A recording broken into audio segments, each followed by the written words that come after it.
Hello dear students, मैं संतोष sir आप सबका स्वागत करता हूँ।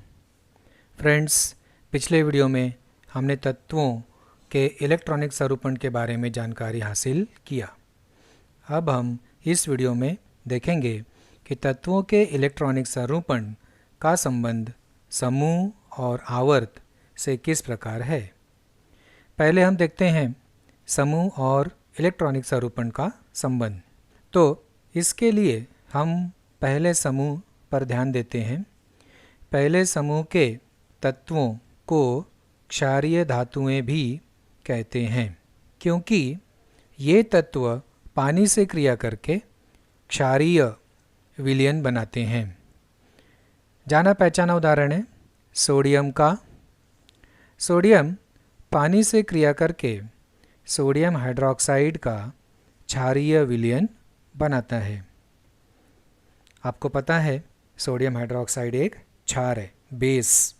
पहले समूह के 4 तत्व ये हैं: हाइड्रोजन, लिथियम, सोडियम और पोटेशियम। हाइड्रोजन का इलेक्ट्रॉनिक स्वरूपण होता है 1, लिथियम का 2,1, सोडियम का 2,8,1 और पोटेशियम का 2,8,8,1। यहाँ पर हम ये देख रहे हैं कि इन सभी तत्वों की बाह्यतम कक्षा में एक इलेक्ट्रॉन है। बच्चों, तत्वों की बाह्यतम कक्षा में उपस्थित इलेक्ट्रॉनों की संख्या को संयोजकता इलेक्ट्रॉन कहते हैं।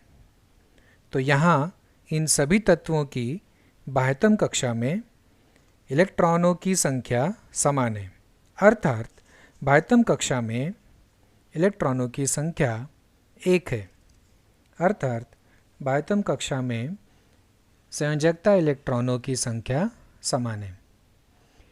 इसी प्रकार दूसरे किसी भी समूह के तत्वों को देखने पर उसके संयोजकता इलेक्ट्रॉनों की संख्या एक समान दिखाई देती है।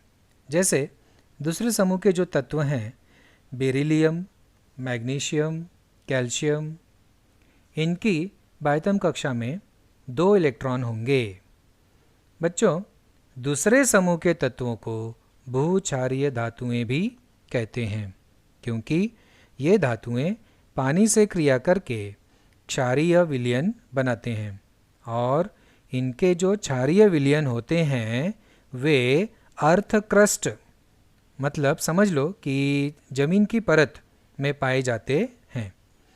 तो पहले समूह के तत्वों को क्षारीय धातुएं और दूसरे समूह के तत्वों को भू क्षारीय धातुएं कहते हैं। अब एक और उदाहरण देखते हैं हैलोजन समूह का, जिन्हें 17वें समूह में रखा गया है। ये तत्व है फ्लोरीन, क्लोरीन, ब्रोमीन, आयोडीन। आप देख सकते हो इनकी बाह्यतम कक्षा में संयोजकता इलेक्ट्रॉनों की संख्या 7 है। बच्चों, 17वें समूह के तत्वों को हैलोजन कहा जाता है, और वो इसलिए कहा जाता है क्योंकि हैलोजन यह जो शब्द है यह हेल प्लस जेन इन 2 शब्दों से बना है।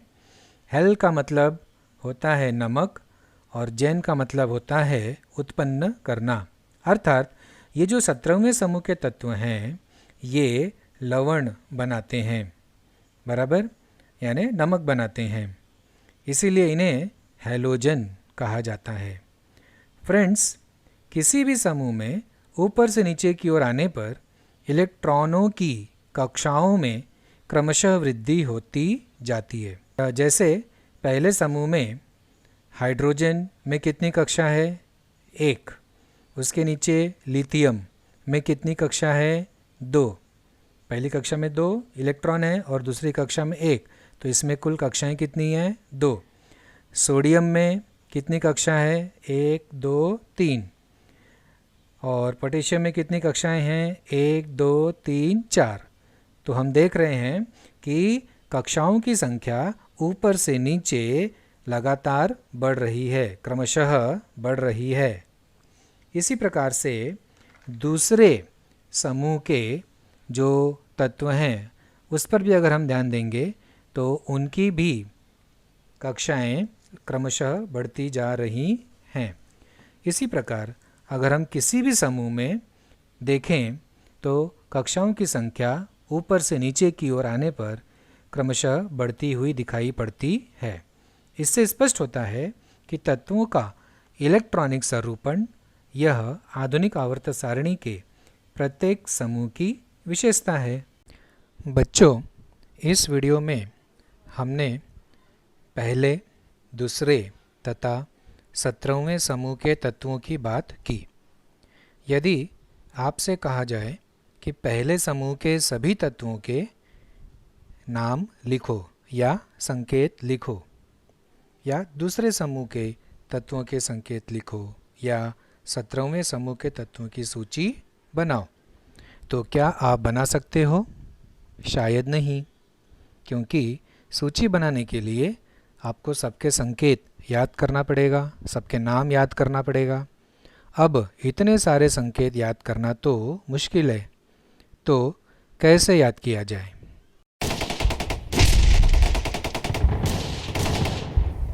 पहला समूह लेते हैं। पहले समूह के तत्वों के संकेत याद रखने के लिए यह वाक्य याद रखिए। हलीना की रब से फरियाद।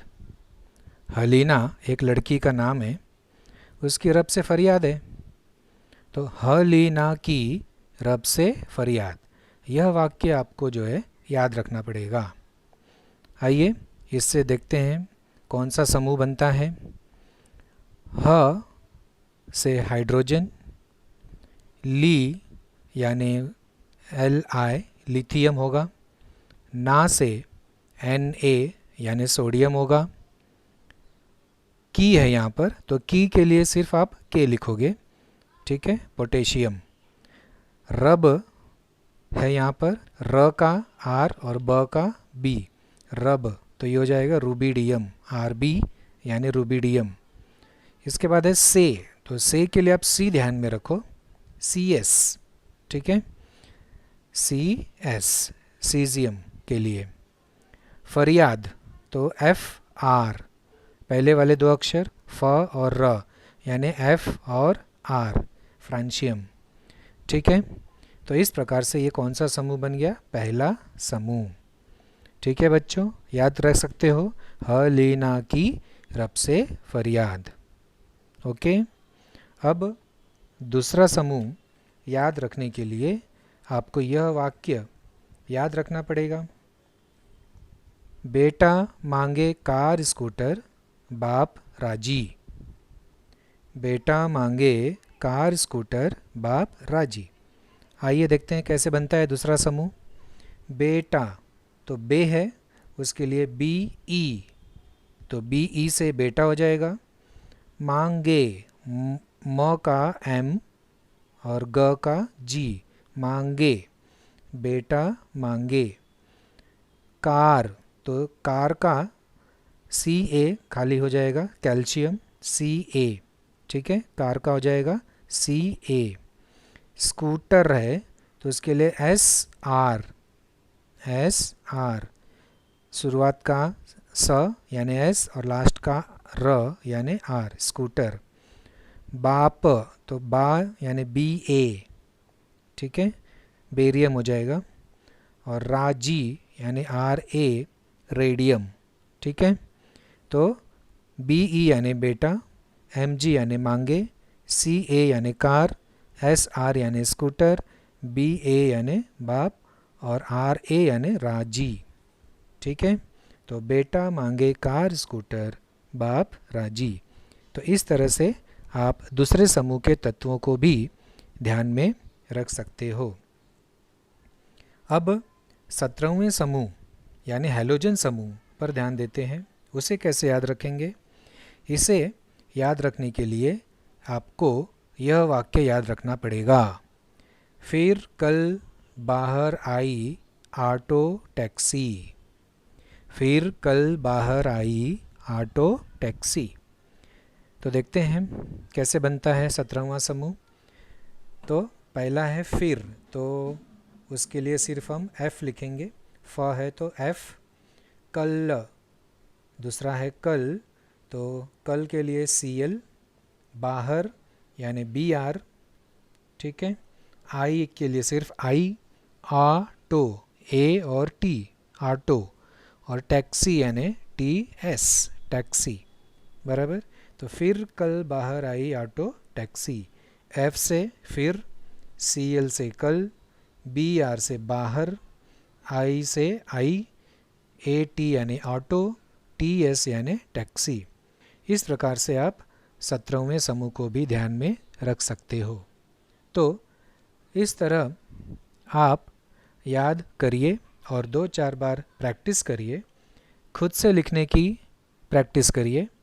आप देखेंगे कि बड़ी आसानी से आप तत्वों के नाम लिख सकते हो। ठीक है बच्चों, थैंक यू।